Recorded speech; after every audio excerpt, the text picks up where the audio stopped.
À première vue, ce sont des portraits d'hommes politiques de la République démocratique du Congo.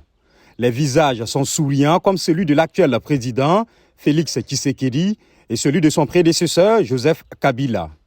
Ils ont été ramenés à la vie grâce à des déchets plastiques qui sont collectés et fondus par Patrick Sikuru Sirimwami. Selon lui, son œuvre illustre leur inaction politique en matière de protection de l'environnement.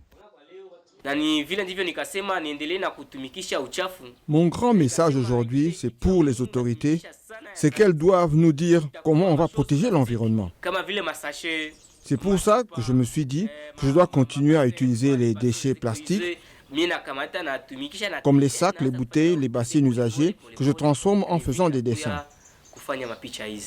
Il collecte ces matériaux en pataugeant jusqu'aux genoux dans une montagne de bouteilles en plastique près des rives du lac Kivu. Il n'y a pas de collecte publique des déchets.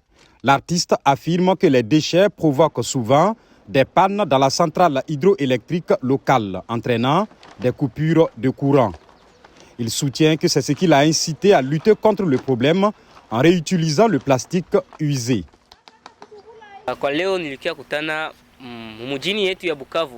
Je constate que dans notre ville de Bukavu, il y a beaucoup de déchets que les gens ne savent pas gérer.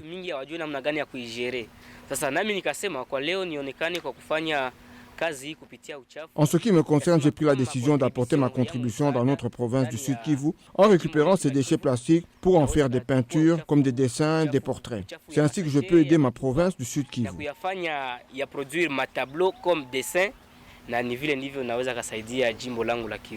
La République démocratique du Congo, comme d'autres pays africains, insiste sur son droit à développer son économie en exploitant ses vastes ressources naturelles. Cependant, elle a été critiquée pour avoir mis aux enchères des blocs pétroliers dans la deuxième plus grande forêt tropicale du monde. Les autorités ont affirmé qu'elles vont minimiser l'impact potentiellement dévastateur grâce à des méthodes de forage modernes et une réglementation très stricte.